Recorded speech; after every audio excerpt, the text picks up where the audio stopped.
Tahun 1966 merupakan masa yang penuh gejolak bagi Indonesia.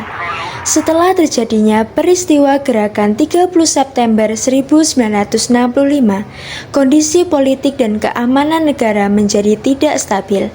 Demonstrasi mahasiswa berlangsung di berbagai daerah menuntut perubahan. Mereka mengajukan tritura, yaitu pembubaran PKI, perombakan kabinet, dan penurunan harga kebutuhan pokok. Di tengah situasi yang semakin tidak menentu, Presiden Soekarno berada di Istana Bogor. Pada tanggal 11 Maret 1966, beberapa perwira tinggi Angkatan Darat datang menemui beliau. Pertemuan inilah yang kemudian melahirkan sebuah dokumen penting dalam sejarah Indonesia, yaitu Surat Perintah 11 Maret atau yang dikenal sebagai Super Semar.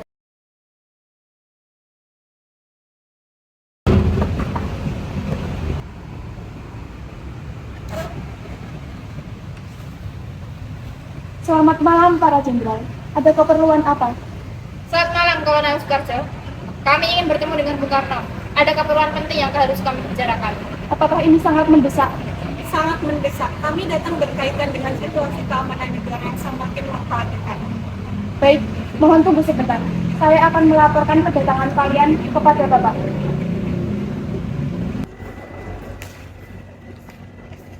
Permisi Bapak, ada tamu di luar. Siapa? Jenderal Basuki, Jenderal Amir, Jenderal Yusuf, dan Jenderal Bambang. Ada keperluan apa mereka malam-malam datang ke sini? Mereka ingin menemui Bapak untuk menyampaikan hal yang sangat penting. Kalau begitu persilakan masuk. Baik Bapak. Silakan masuk. Bapak sedang menunggu di dalam. Terima kasih Kolonel.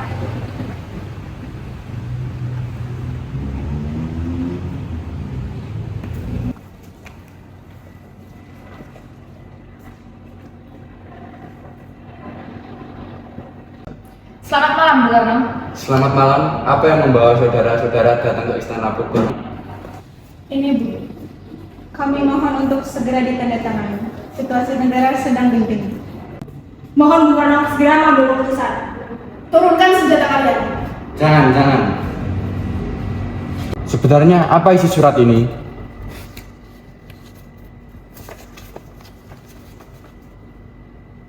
Diktum apa ini? Kok seperti diktum militer, bukan diktum kepresidenan?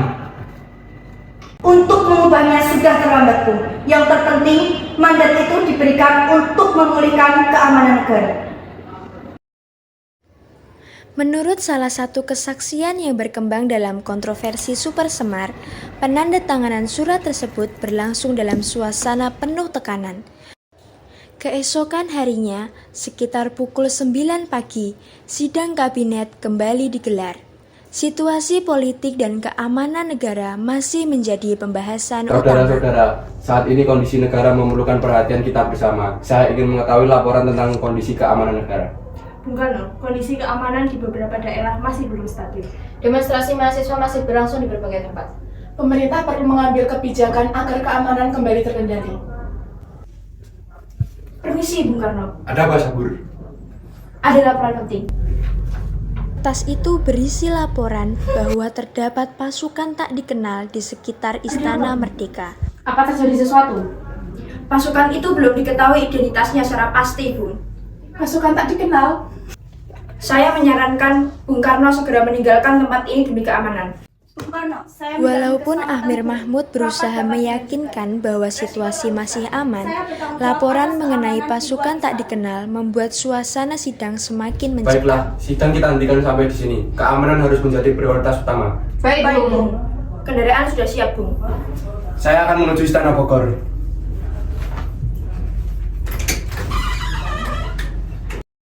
Demi menghindari resiko yang lebih besar, Presiden Soekarno memutuskan meninggalkan Istana Merdeka dan menuju Istana Bogor menggunakan helikopter.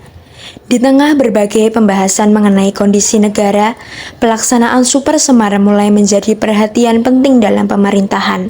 Surat yang ditandatangani malam sebelumnya akan membawa perubahan besar dalam perjalanan politik Indonesia.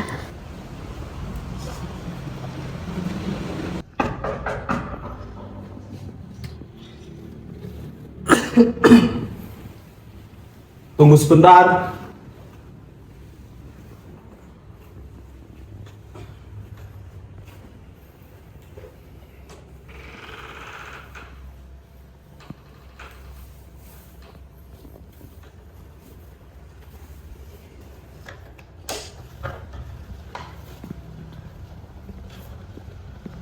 Permisi Pak Harto.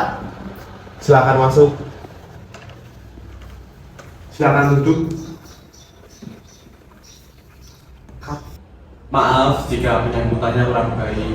Kondisi saya kurang tidak sehat. Jadi, saya tidak bisa mengikuti rapat kabinet tadi pagi. Kami baru saja dari istana, Pak. Sidang dihentikan karena kondisi keamanan tidak kondusif. Bung Karno sudah menuju ke Istana Bogor. Lalu, rencana kalian apa? Kami ingin menemui Bung Karno di Istana Bogor. Sebelum pergi, kami ingin meminta izin dan bertanya kepada Bapak Soeharto, apakah ada pesan yang ingin disampaikan kepada Presiden, Pak? Kalau begitu, beri salam hormat kepada Bung Karno. Laporkan keadaan saya sedang sakit. Jika saya diberi kepercayaan, saya siap melaksanakan apapun yang diperintah demi keamanan negara. Pesan itu kami akan sampaikan, Pak. Kalau begitu, kami mohon pamit Bapak. Hati-hati di jalan. Semoga pertemuan kalian dengan Bung Karno berjalan lancar. Siap, Bapak. Menurut penuturan Soeharto, pada 11 Maret 1966, ia tidak menghadiri sidang kabinet karena sedang menderita sakit. Permisi Bapak, Jenderal Basuki, Jenderal Amir, dan Jenderal Yusuf datang kembali ingin menemui Bapak. Silahkan mereka masuk. Baik Bapak.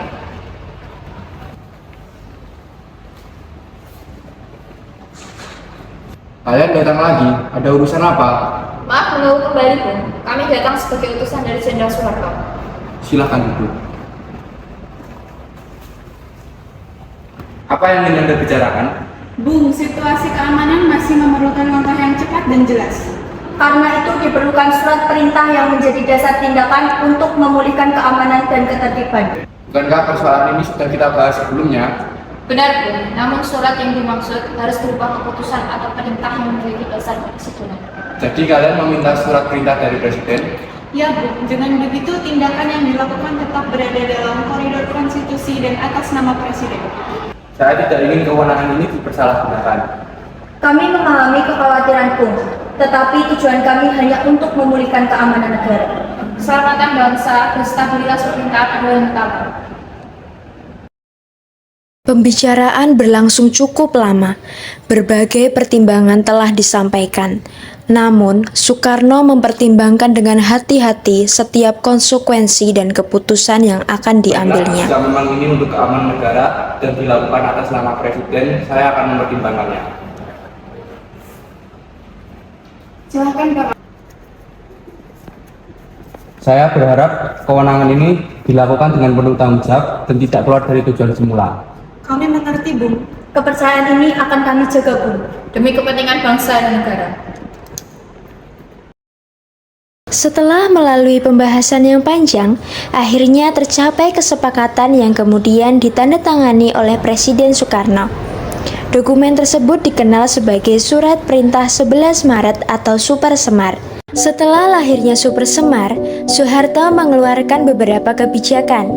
Yang pertama adalah pembubaran PKI, penangkapan 15 menteri, sidang umum 4 TAP MPRS, pembentukan kabinet Ampera, desoekarnoisasi, dan pidato pelengkap Nawaksara.